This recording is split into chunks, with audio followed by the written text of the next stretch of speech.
Que relação tem entre essas três histórias que eu vou narrar para vocês aqui?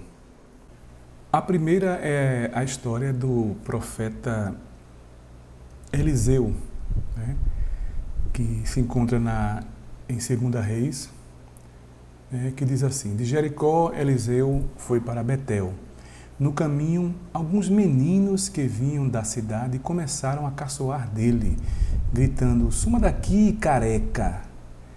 Voltando-se, olhou para eles e os amaldiçoou em nome do Senhor. Então 2 ursas saíram do bosque e despedaçaram 42 meninos. A segunda história também consta na Bíblia, em 2 Samuel. É a história de Uzá. Quando chegaram à eira de Nacon, Uzá esticou o braço e segurou a arca de Deus, porque os bois haviam tropeçado. A ira do Senhor acendeu-se contra Uzá por seu ato de irreverência. Por isso Deus o feriu e ele morreu ali mesmo, ao lado da arca de Deus. É a história de um homem, né, que vinha acompanhando o cortejo, né, acredito que o povo judeu, o povo hebreu, né, estava se deslocando, né, com a Arca da Aliança, e ele percebeu que os bois que estavam carregando, na carroça obviamente, né, iam tropeçar e a arca ia cair e se despedaçar, né? Então ele esticou o braço na tentativa de segurar a arca para ela não cair, né? E por isso ele foi amaldiçoado por Deus e foi morto ali mesmo, né, pelo Altíssimo. E a terceira história é uma história do nosso tempo mesmo, né? Que diz assim: pai é assassinado ao salvar filha de 6 anos de estupro em Minas Gerais. O pai de uma menina de 6 anos foi assassinado no domingo 21, lembrando que nós estamos no mês de junho do ano de 2020, ao salvar sua filha de um estupro dentro de casa, em Ipatinga, do interior de Minas Gerais. O homem que invadiu a casa da família se trata de um jovem de 20 anos e foi preso pela polícia militar. De acordo com a mãe da criança, ela e seu companheiro foram acordados de madrugada pelos latidos do cachorro da família. O pai da menina de 6 anos foi até o quarto da filha para verificar se estava tudo bem e se deparou com o jovem estuprando a criança. Para salvar a filha, o pai entrou em luta corporal com o estuprador e acabou levando um tiro. O jovem de 20 anos pulou a janela pela qual havia invadido a casa e fugiu de bicicleta, com um revólver na mão, segundo mostram as imagens de câmera de segurança. O pai, que tinha 32 anos, chegou a ser socorrido e levado para uma unidade de saúde, mas não resistiu e acabou falecendo. Vejam bem, meus amigos, que história absurda, né? Um pai, ao tentar salvar sua filha de um estupro, ele acaba sendo morto pelo estuprador. Aí eu pergunto, mais uma vez, para os cristãos, né, que vivem por aí dizendo que Deus dá livramento às pessoas, né? A quem foi que Deus deu o livramento dessa vez? A menina? Ele tentou livrar a menina do estupro. O rapaz entrou pela janela do apartamento, a janela obviamente não tinha grade, né? Deus viu tudo isso, né? O cara chegar, deve ter pulado o muro do prédio, que é um prédio tipo caixão. Essa família morava no térreo, né? E o ladrão deve ter percebido a janela aberta, tentou forçar para entrar e viu que estava aberta, né? E entrou e viu a menina dormindo. E Deus vendo tudo isso e não deu livramento a essa criança. E o pai, né? Qualquer um que tivesse visto uma cena dessa, mesmo sem se sentir com segurança, né, faria o mesmo que o pai dessa criança fez. Partiria para cima desse nojento, desse bandido, né, desse crápula, e e teria partido com tudo para cima dele, né? Menos Deus. Deus viu tudo isso, ficou caladinho, né? E quando o pai tentou livrar a filha das mãos daquele maldito, né? Deus ainda nem ajudou, né?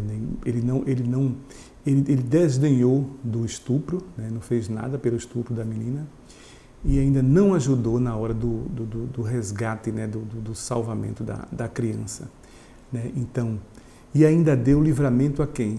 Deu livramento ao estuprador, que correu, que conseguiu fugir e sair ileso. Embora tenha sido preso, né? Mas a sua vida foi poupada. A menina foi abusada, vai carregar esse trauma para o resto da vida, né? E um trauma dobrado quando ela tiver consciência. Eu acredito que 6 aninhos já tem uma certa consciência, né? Da perda do pai.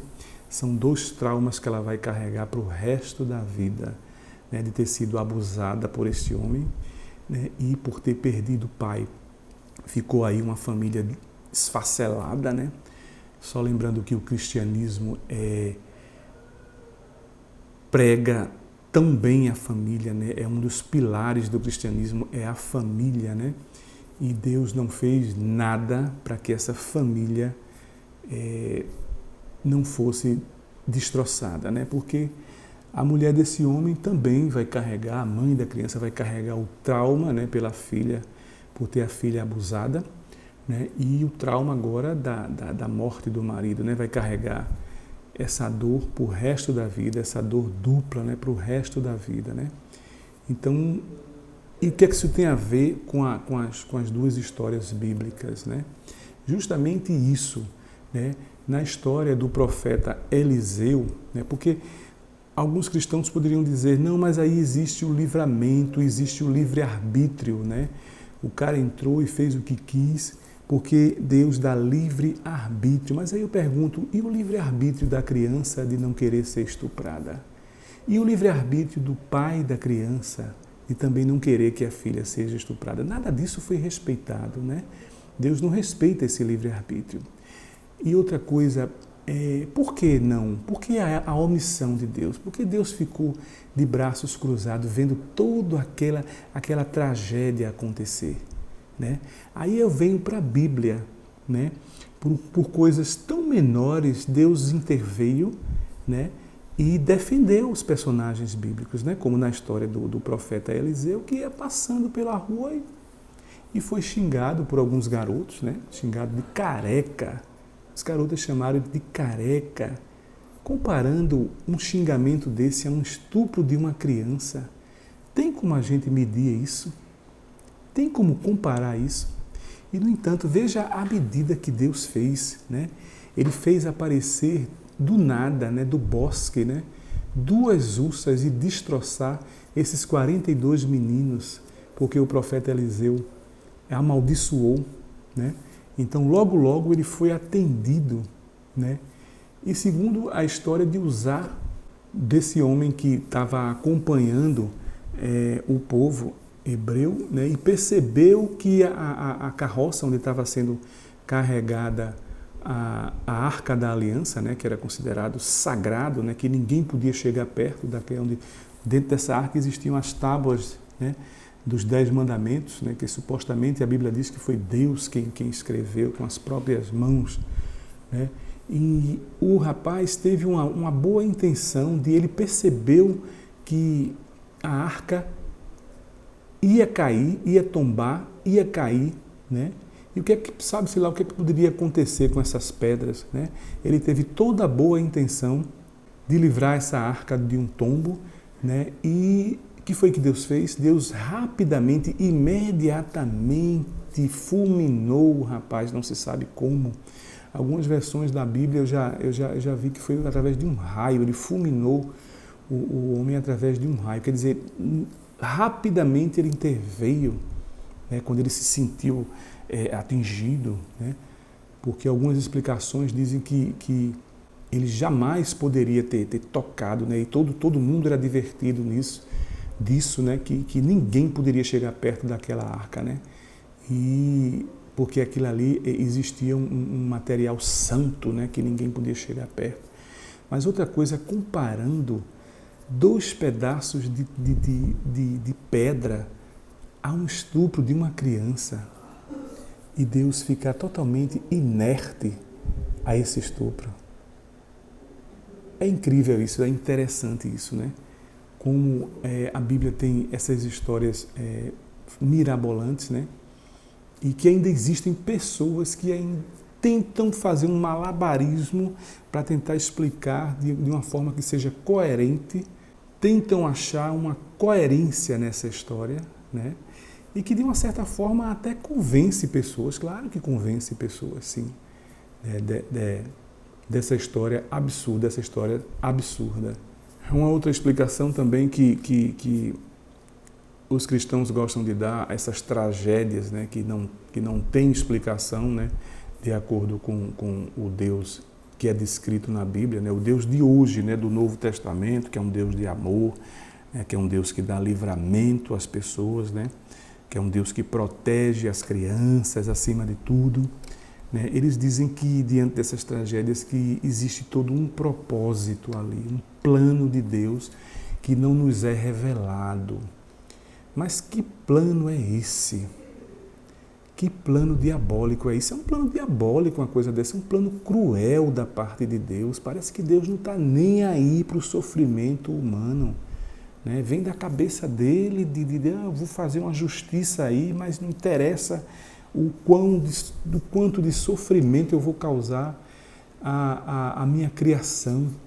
Não tem como raciocinar, o raciocínio lógico, né, diante da realidade dos fatos, né, dessa nossa vida real, né, a gente conceber uma explicação dessa, de que há um propósito maior, de que no final tudo vai dar certo, né, tudo vai se encaixar perfeitamente nos planos desse Deus, e que os fins justificam os meios, mas diante de tanto sofrimento, né, por que esse sofrimento todo para chegar num fim?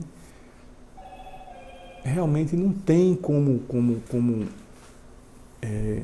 conceber isso, né? E para mim isso apenas nos mostra claramente que não existe Deus. E talvez, se existir, não seja dessa forma que os cristãos, né, apresentam na Bíblia, com essas características, né, de ser um Deus bom, justo, amoroso, né, de dar livramento.